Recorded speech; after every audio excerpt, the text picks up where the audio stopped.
What up, what up, what up? Welcome back to another episode of Cultivated Ignorance. I am Will, the host. I'm Mike the host. Oh, Mike the favorite host. I was taking a bite. God. I wasn't prepared. I was trying to finish this bite. How y'all doing, man? We got a dope show for y'all today. Yes. Dopeness on dopeness on dopeness. We're gonna be talking about Insecure. Brand new season. Sad to say, final season. Sad. Came out. We're gonna be talking about Halloween. We going to talk about Halloween? Are we? That time. Let's do it. I'm with it.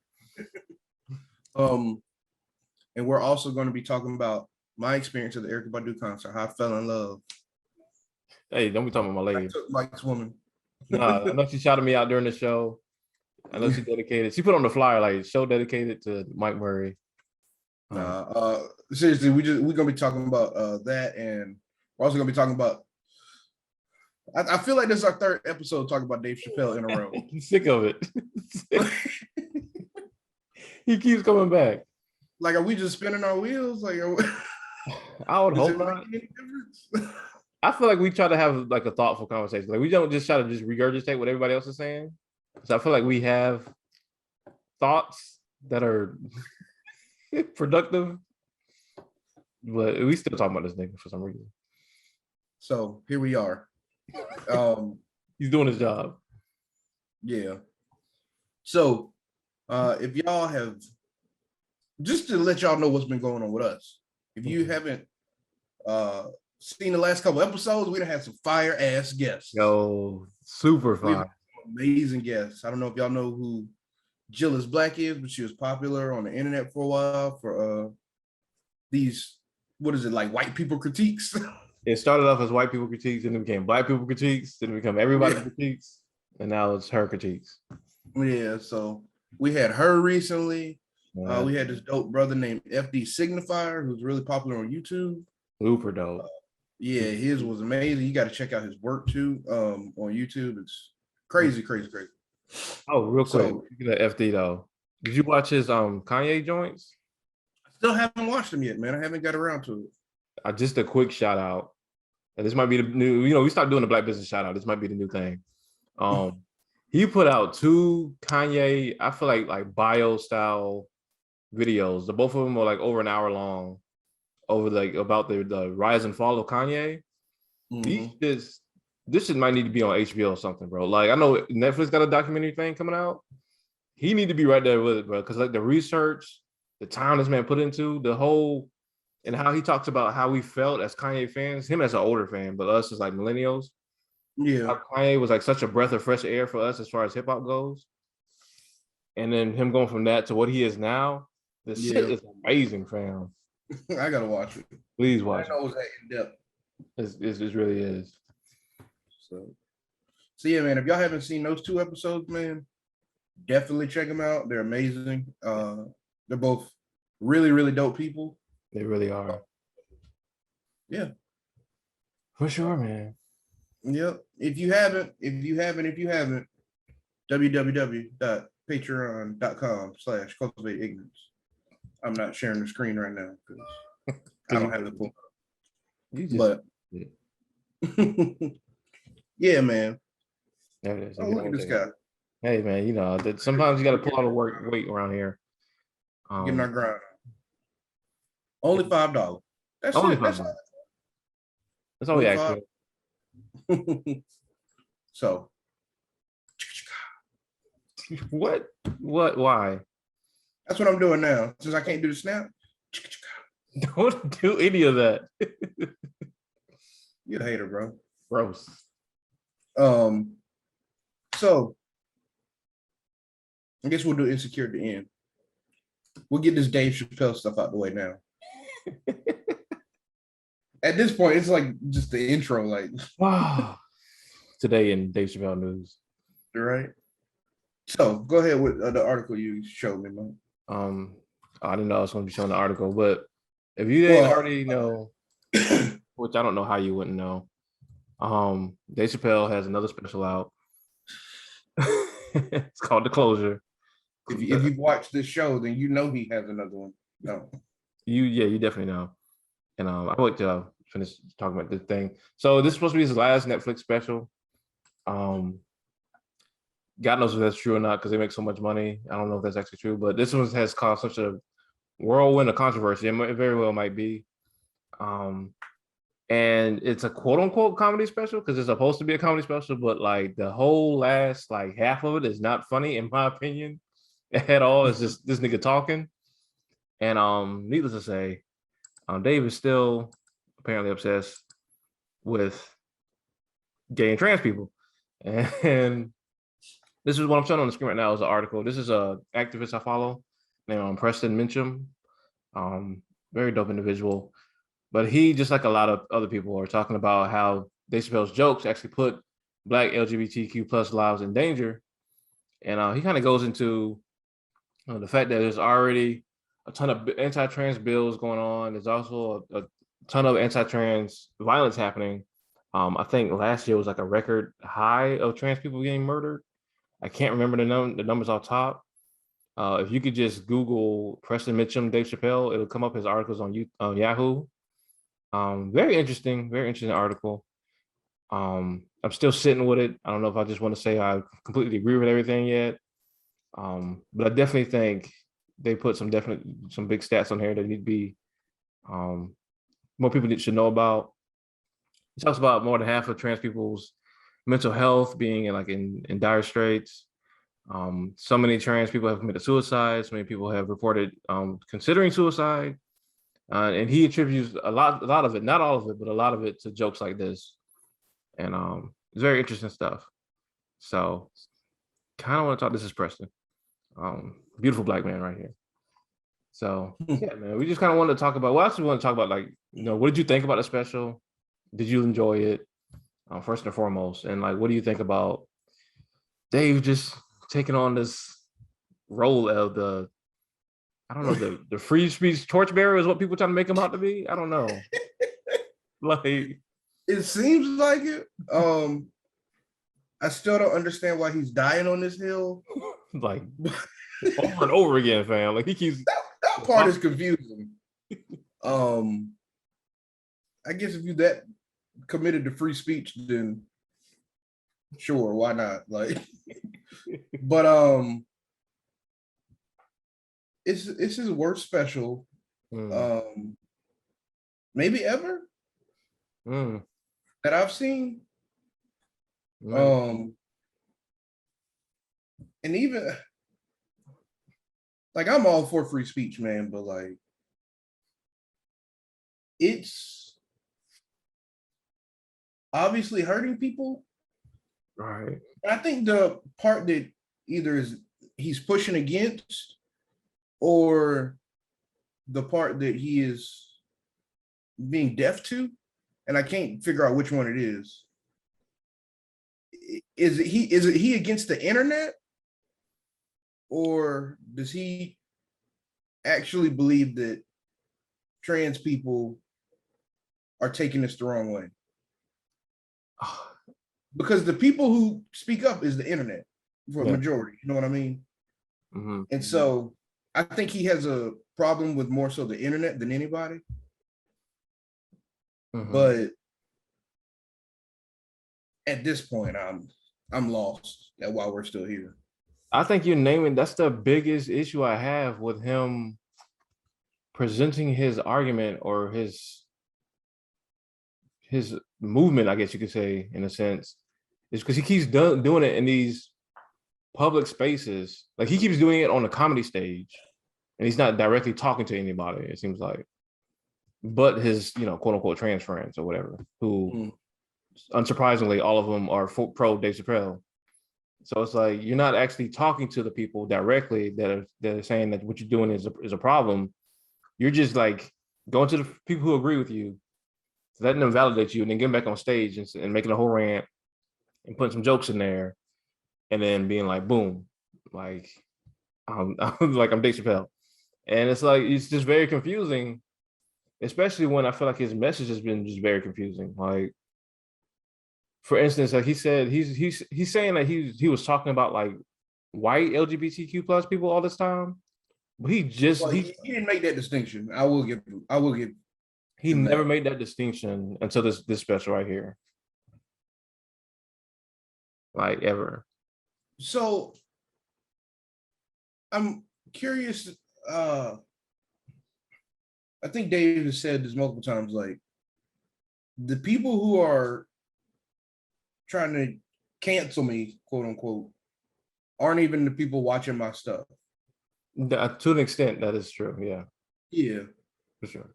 And so, funny enough, right? I went to the Erykah Badu concert last night. Shit was jamming. I know it was. I know she was fine too. I know you did. Bro, there was this dude, and it was a white, I don't know. He's either a cross-dresser or a part of LGBTQ. So there was this one part, and it wasn't Erykah doing it. It was some guy, some MC in the middle of her set. My man was like, y'all can take the bunny foo-foo nail shit off. What? Bro, my man said, you ain't got to do that. We don't care about that shit. Take all that shit off. Y'all good the way y'all came out or some shit like that. Oh, that came out of like nowhere. Like no one, the dude wasn't Bro, like he was just, like, you know how these MCs just talk. Yeah. He was just, fellas, y'all doing good, ladies, y'all all right, that kind of thing. Yeah, yeah. He just started talking. What the There wasn't a boo, there wasn't nothing. And I was near the individual. And Buddy was like, yeah. That nigga didn't care. Yeah, you're a fuck. I mean, so like I'm curious, like, with this situation, with that, the baby, like, do people who really like absorb their work, do they are they the ones upset? I feel like because if you absorb that person's work, then you kind of know that person's, or at least what that person is trying to give off, whether it be message or nuance or whatever. You know what I mean? Yeah, I think that's a good question. I think there are people who are Dave Chappelle fans that are, well, that's a good question. Because I think to an extent, there are some people who are, within the LGBTQ plus communities who are genuinely upset that he's just not listening to people. Like he's just so caught up on, he's so caught up in trying to have free speech, quote unquote, and say whatever he wants, that he's not willing to be like, okay, let me step back for a second. Let me shut up. Let me just not do these types of jokes until apparently this is his last time doing them. But until that, like just now, I think there are people who are fans of him and they're upset that he's just not willing to just be like, let me just like listen to y'all, people who have supported me this entire time. But yeah, there certainly are, I would say probably are more so people who are never Dave Chappelle fans. Much like the baby. Like I'm not a baby fan at all. So when that whole thing happened, like I had no issue with not listening to the baby anymore. But there are people who I know I saw firsthand, there were plenty of people who never listened to the baby. And after that happened, they just like went on a tirade of like, oh yeah, let's get rid of this nigga, let's get this nigga all the way up out of here. So that is a thing. But more than anything, I just see people just being disappointed that he's just not willing to actually listen to people. And so do you feel like, Dave's mostly just done race jokes, white people done fucked this up at some point in time or another jokes, you know what I mean? Yeah. Do you feel like white people had room to be upset?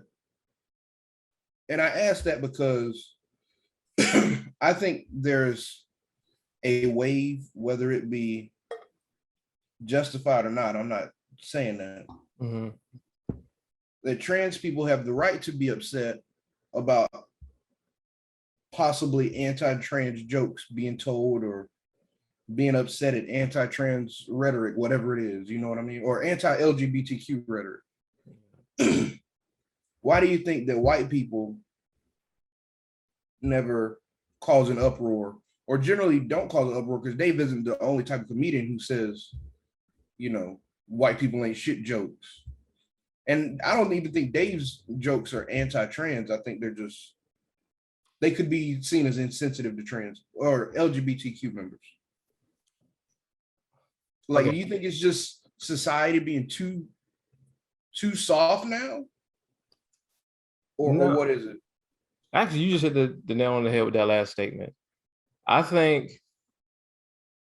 everyone who's offended has the right to be offended, because I don't think people really know what transphobia and homophobia really are. I think that when people hear the words homophobia or transphobia, they think that it's somebody who hates gay people or like just shitting on gay people, whatever. They miss the fact that to be transphobic, to be homophobic, or to say something transphobic or homophobic, it's not just hatred. It's to create some sense of aversion to like queerness or transness. So because his jokes are purposely they're intended to be funny by creating some type of sense of aversion to queerness or transness, they are technically transphobic and homophobic. And I think people don't really know that. And I think because, like I said, because they don't really know that, they just think when you call Dave Chappelle transphobic, that means you're trying to imply that he hates trans people. So to answer your question, I think everyone has a right to be offended, even white people, even though I don't really. I'm more so here for Black LGBTQ folks. Like, I know. I'm just saying, like, as an example. Yeah, absolutely. I do think they have a right to be offended because they are indeed like homophobic and transphobic jokes, and people don't really know that, and that's part of the frustration. And maybe that's part of the internet's fault for not really making that clear, because you don't really get a clear definition of these things when you're on the internet. Yeah, absolutely. But I think Dave said he was going to try and talk at the Netflix thing, but he wasn't invited. Do you believe that though? Yeah, I do. I don't think Dave would. I don't know. I feel like it's become such a thing that I hope he would lean into tackling it head on in a non-jokey format. But do you believe there's this much uproar at Netflix over his special, and they were having some type of discussion about it, and there was a possibility of getting Dave to join that discussion? You don't think they would invite him to that discussion? It's corporate, so I wouldn't be shocked if they didn't. I don't know. Because what if like your employees and Dave Chappelle don't come any closer? Like, what if they get further divided amongst this conversation? Out of your control. But I'm saying, as far as, but as a company, you would probably be liable if something happened to one of the people, as far as like committing suicide soon thereafter. And also you could just upset your employee base or your cash cow. But wouldn't all this stuff that's already happening do all that anyway? Like all this, the walkouts, the firings. I mean, yeah, but they did that by choice. Like, you know what I mean? Like, it's crazy. I don't think there've been firings, has it? It's just been walkouts. Didn't one person get fired? At least one person, I believe, got fired. That led the let me research. I don't want to say something wrong. I mean, you lead a strike, you're gonna get fired. So I was just saying, getting fired over something like that. No, he got fired over leading a strike. Over this special. That's what I'm saying. That's on him. I gotta look this up. I feel like Netflix just fired the organizer of the trans employee walkout. Yes, that nigga should have been fired. You don't think that has just as much liabilities as bringing Dave Chappelle in to actually talk to people? I don't believe so. I don't think you can put that on a company. How do you feel? How you feel about it? Special that we put on, you can't hold Netflix liable. I mean, it was your choice to tune in. No, I'm not saying that. I'm talking about firing them for their reaction to it. Okay, so no, the organizer got fired, correct? Yes, he should have been fired for organizing a strike.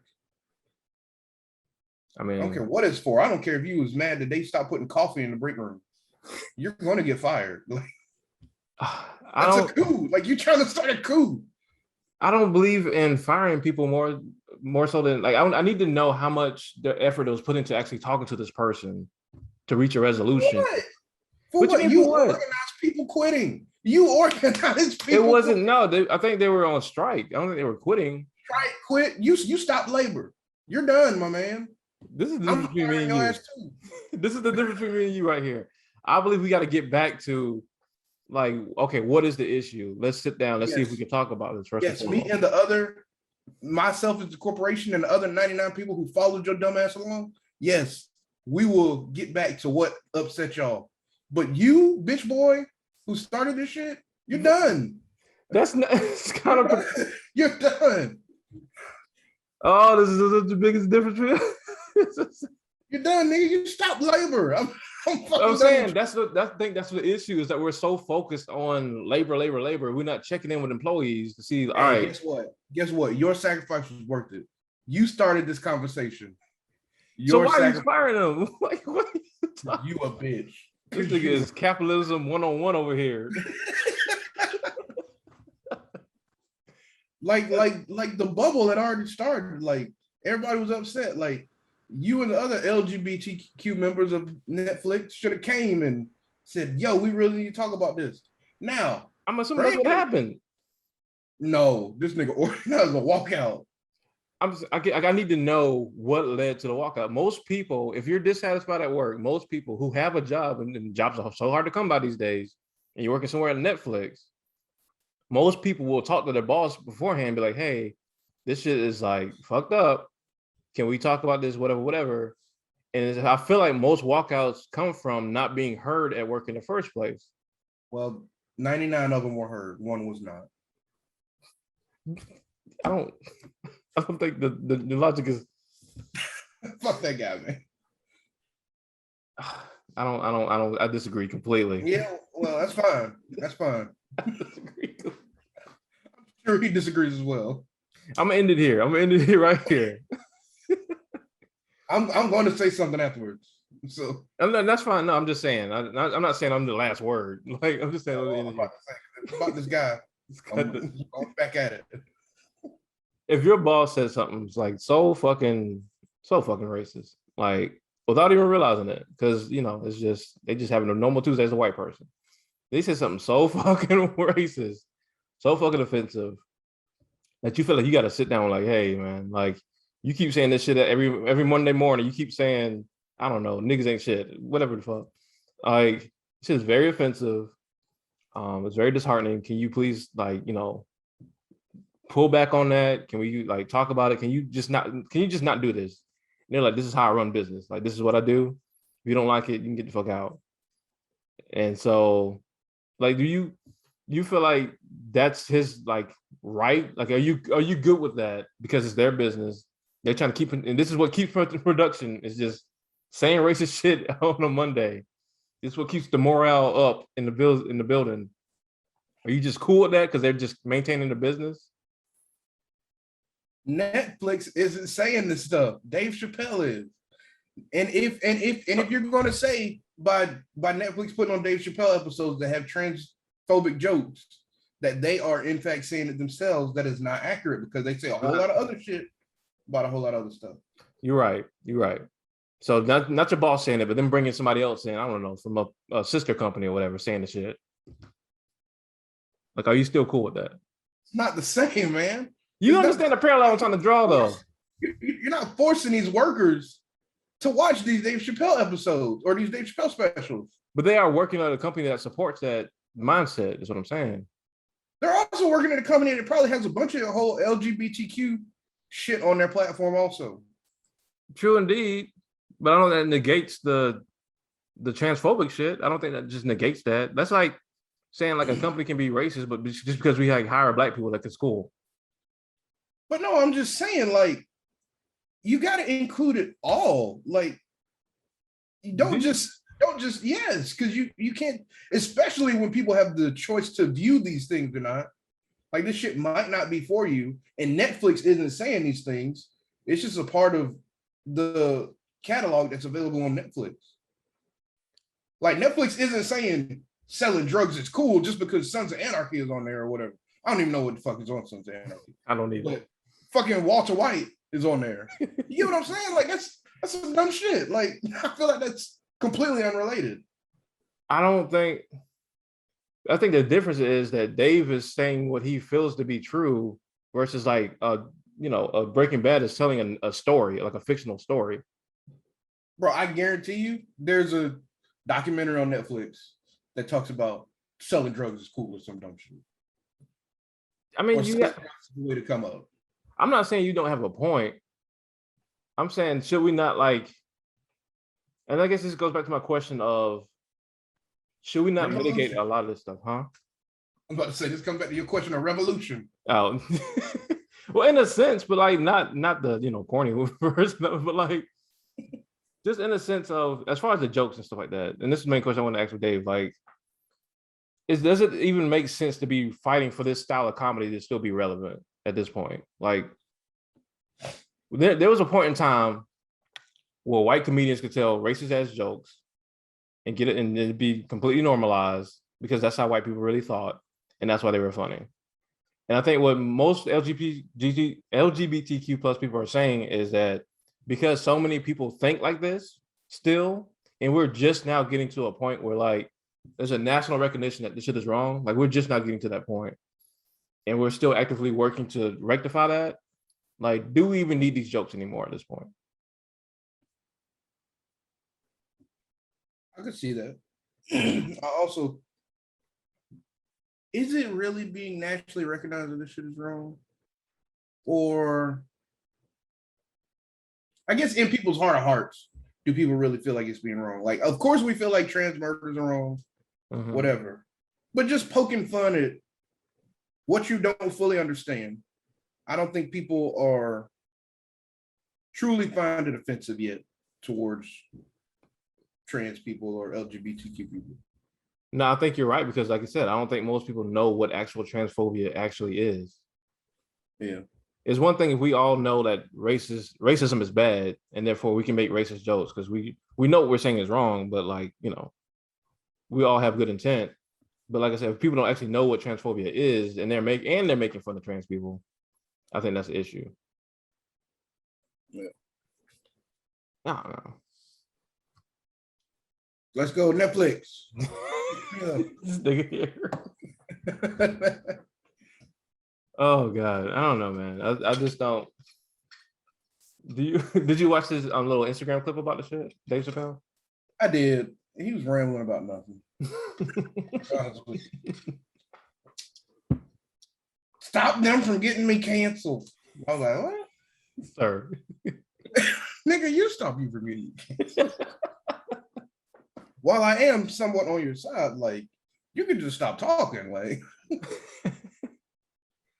it's weird, man. How long have we been on this? Since about 30 minutes or so?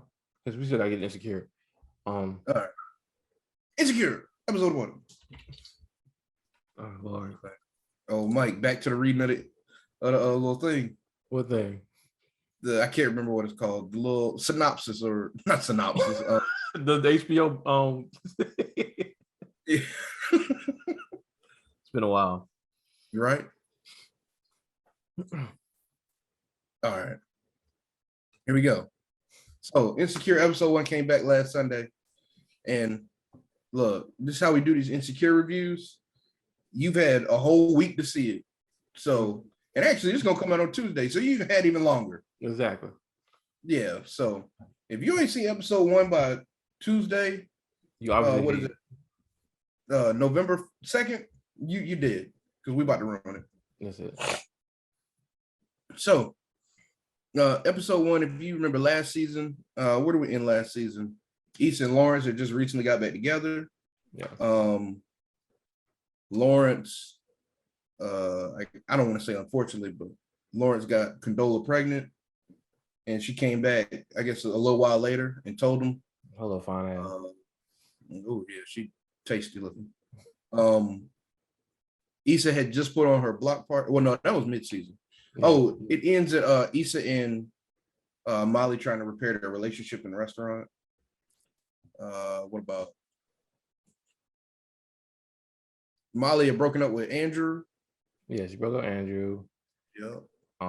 Tiffany, we thought Tiffany was like, well, she had like a mental breakdown or something like that, postpartum depression, I think it was. Yeah, postpartum. Yeah. They just found her and got her back to her husband, basically. Derek. Lawrence took a job. Did he take the job? He was thinking about taking the job. I think he took it. They took a job in like San Francisco or something like that. I thought it was up for discussion.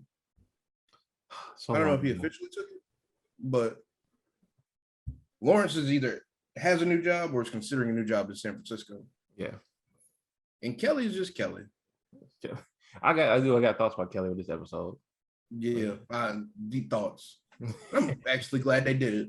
Yeah, for sure. So yeah, that's kind of where we're at. This new season is the last season. Season 5 is the last season. Hate to see it go, but what we learned recently is that it's mostly white people watching anyway, so it's okay. Are we gonna have an episode about that? I mean, I can't help niggas watching it. Like, niggas watch. Like, I can't do anything about it. I was thinking about getting that since Seren Sensei, I think is how she says her name. If you don't know Seren Sensei, she made a video said like Insecure is for white people. That's her argument. I don't know if I believe that or not, but I was thinking about getting her on the show to talk about it. But what was her reasoning? I just want to know real quick. So number one is the audience is overwhelmingly white people for Insecure. That ain't got nothing to do with it. Why? That ain't got nothing to do with it. Why is Insecure for white people? She said that it's the writing, because the writing is so structured. She said the writing sounds like someone trying to teach someone black black lingo and shit. And that's why it seems so stiff sometimes. That's why it seems so forced.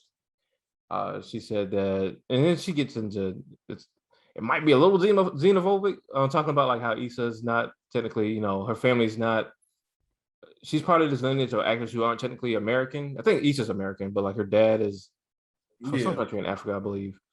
Same thing for Molly. Yeah, same thing for Molly. And she gets into my man from Get Out. What's his name? Damn. Oh, Daniel Kaluuya. Yeah. And the dude from Star Wars. I'm having brain farts right now. But these series are actors who don't have to worry about racism, and they aren't as concerned about their racial implications when they take acting roles. So they're just playing a role, whereas most Black American actors feel like a sense of duty to like a black role, especially a historical figure, to kind of represent them accurately and properly. It was a whole thing.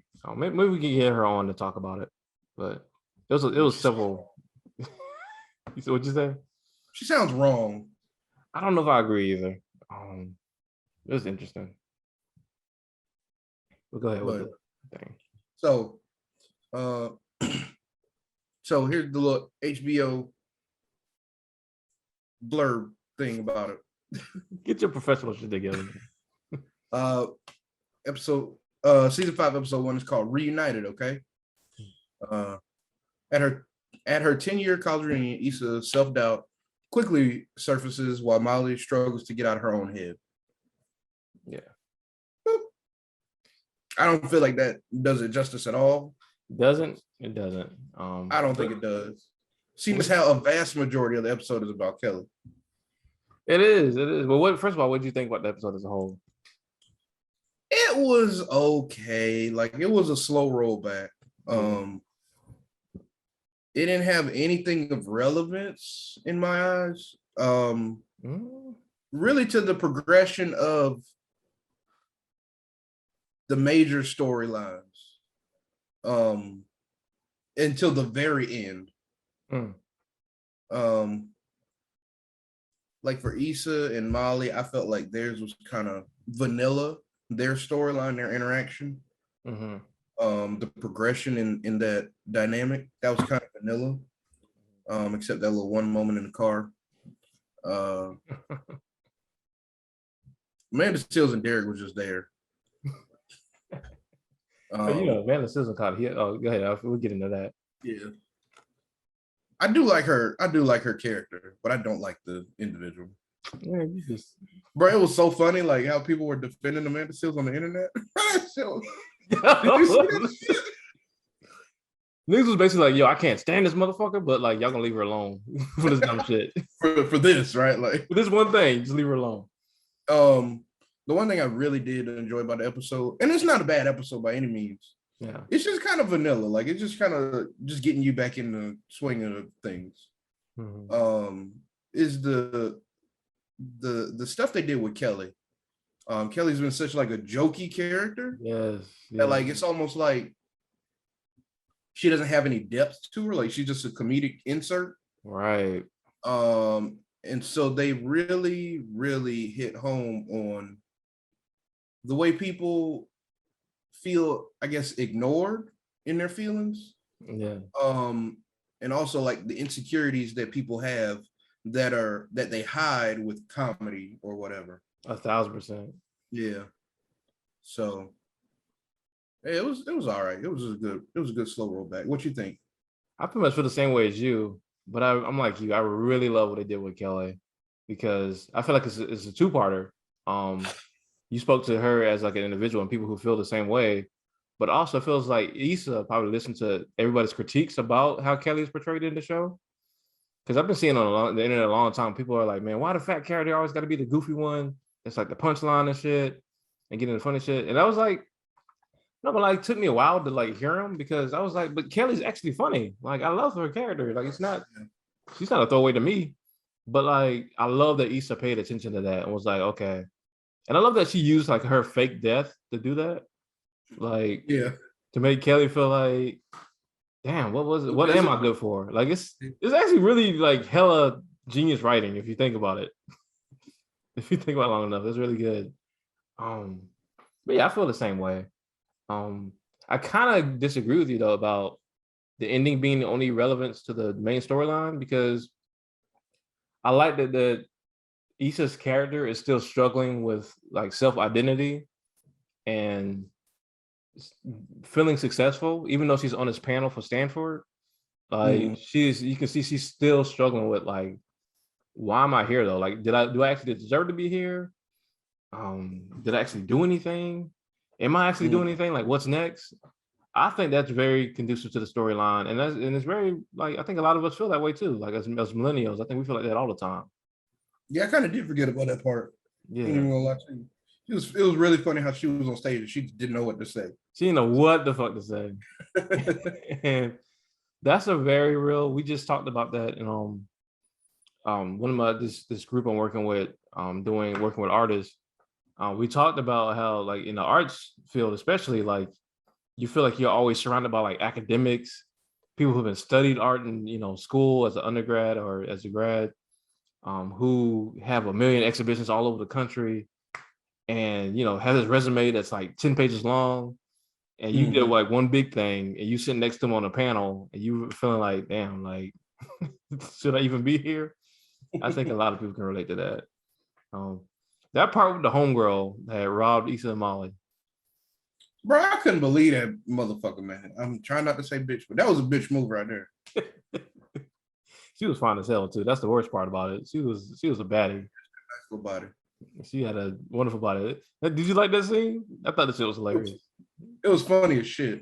It was funny as shit. I don't know if I would have went back to the car laughing, but right. That part where they just started laughing. I was like, okay, like yeah. No, this is a serious situation. Like this nigga took Molly. This nigga took everything from Molly. Got full robbed. Like yeah, for real. What did you think about the whole Amanda Seals situation?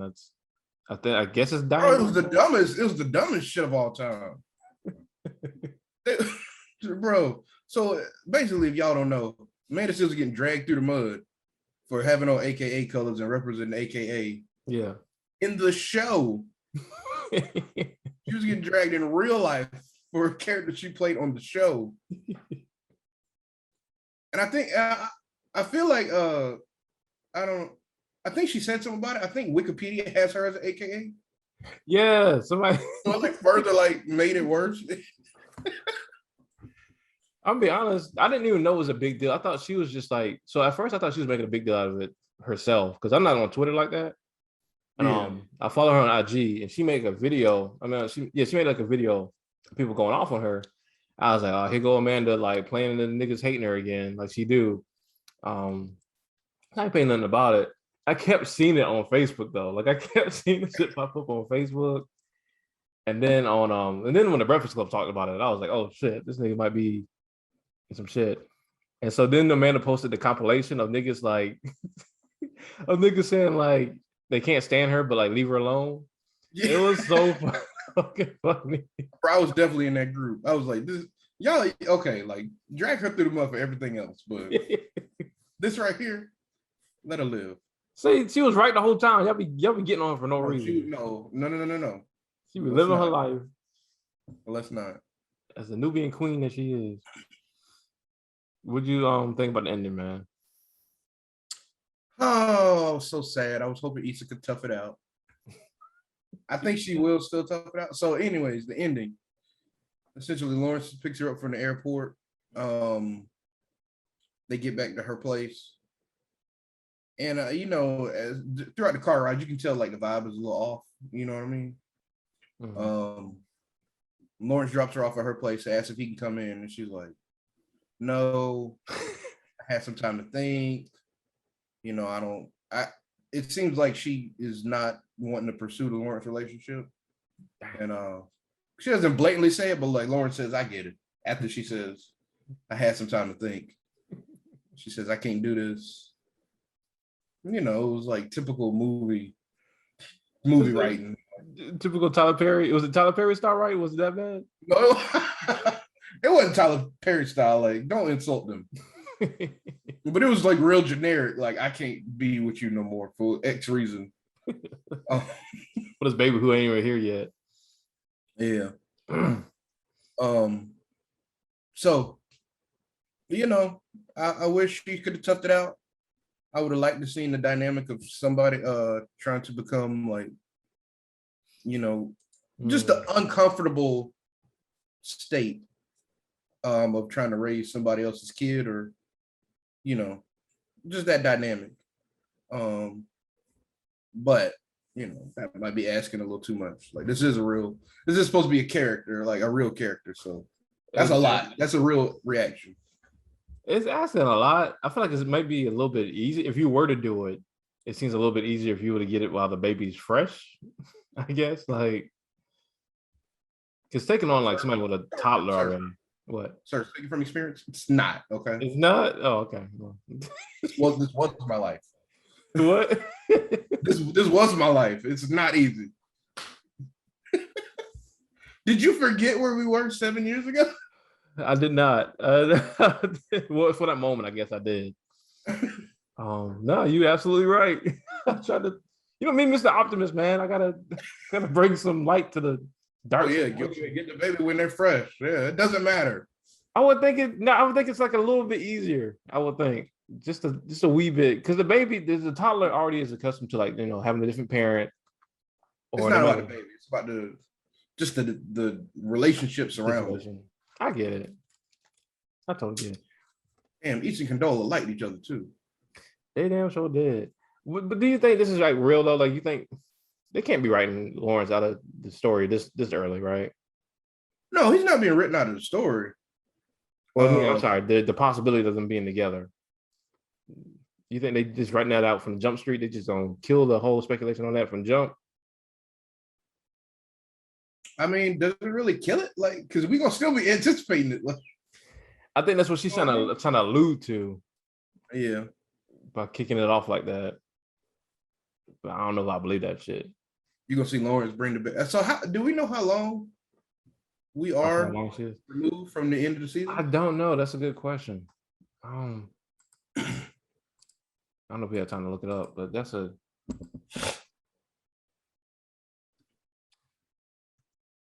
because Molly was saying something about like how long did it take you and Kelly to get back, but there was no exact time. I don't know. I feel like it's only like a couple of months or so. That's what I was thinking, a couple months. Yeah. But I can't find it off the top. I don't know. It's been like a year, nothing like that. You think Dro gonna make a return? Dro wasn't even on last season, was he? No, he wasn't even last season. Yeah, I think Dro's gone. I think Dro's gone. Your favorite actor is definitely gonna make an appearance at some point. Who's that? The dirtbag nigga?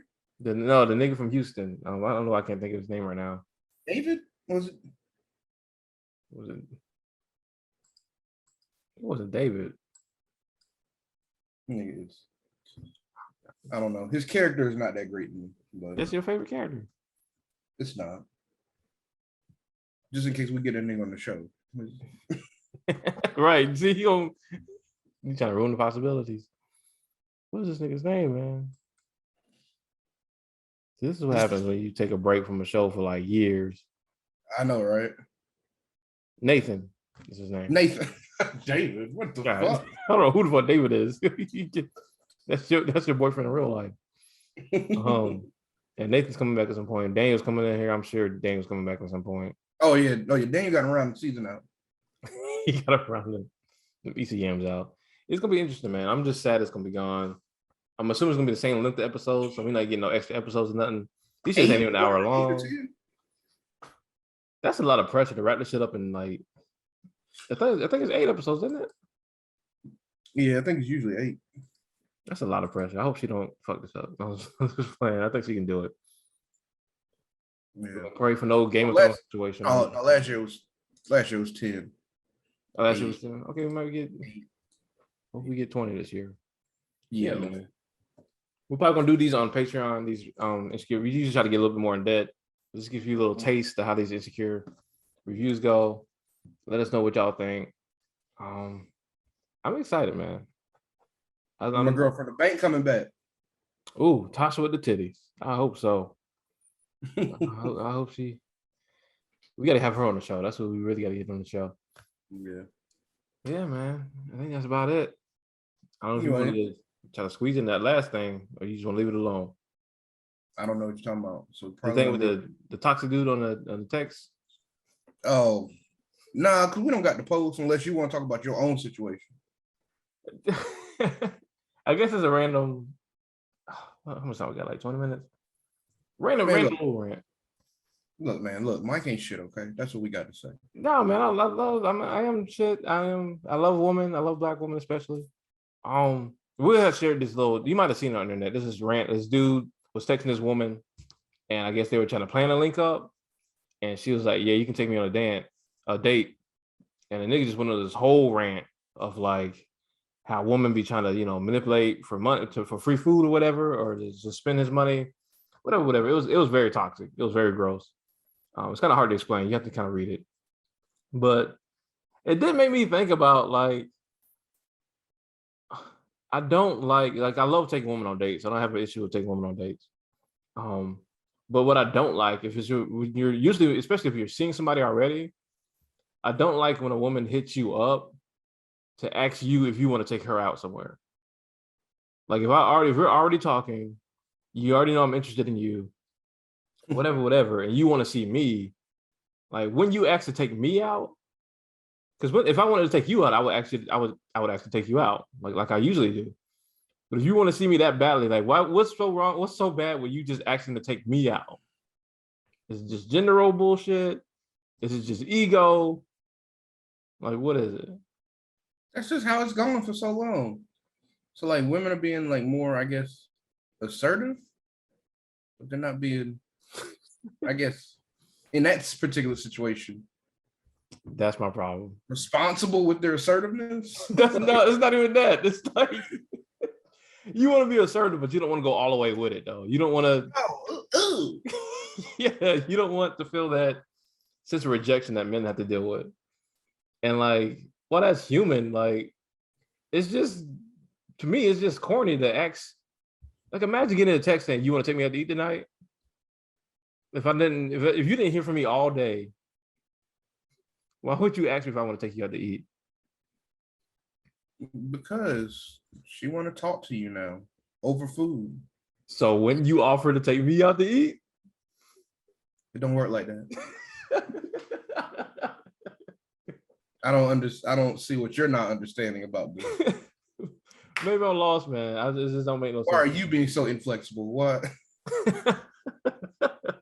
I've had girlfriends that did that before. That if they wanted to see me, they would offer to take me out to eat, and I would do the same thing for them. So I think it's just, I think it's just individual level, right? Like I think yes, society has made it to where like the general rule of thumb is man pays, but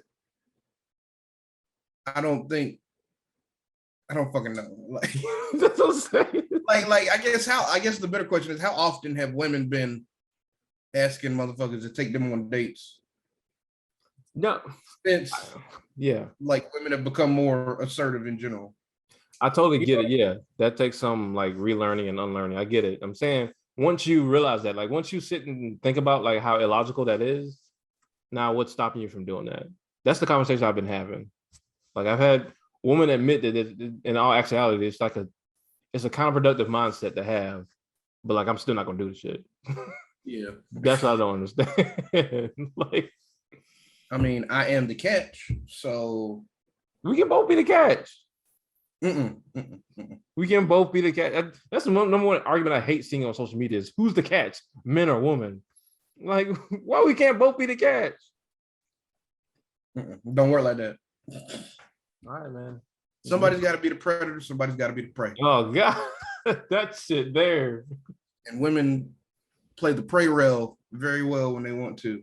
When they want to, even though they're actually the predator. That's the other shit. Yeah, that's the shit. That's too. Niggas would be like, niggas would make women to be this like these defenseless, weak creatures.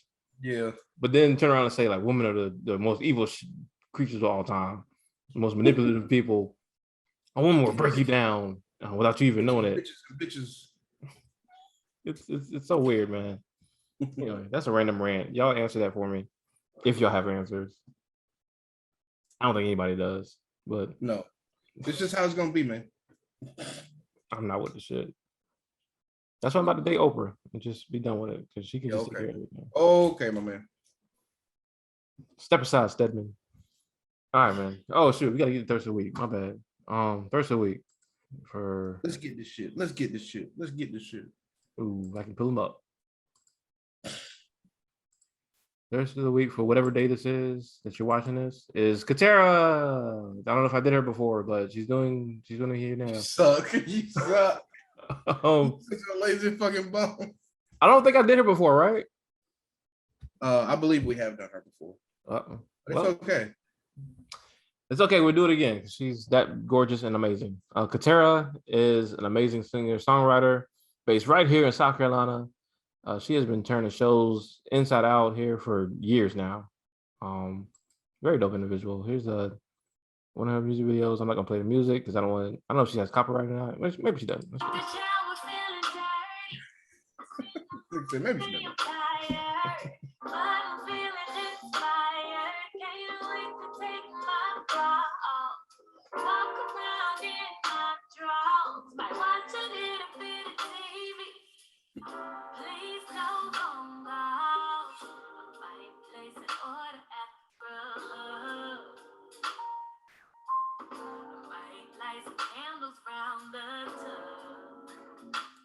You can tell she got money because she ordered off of Grubhub, so she balling out here.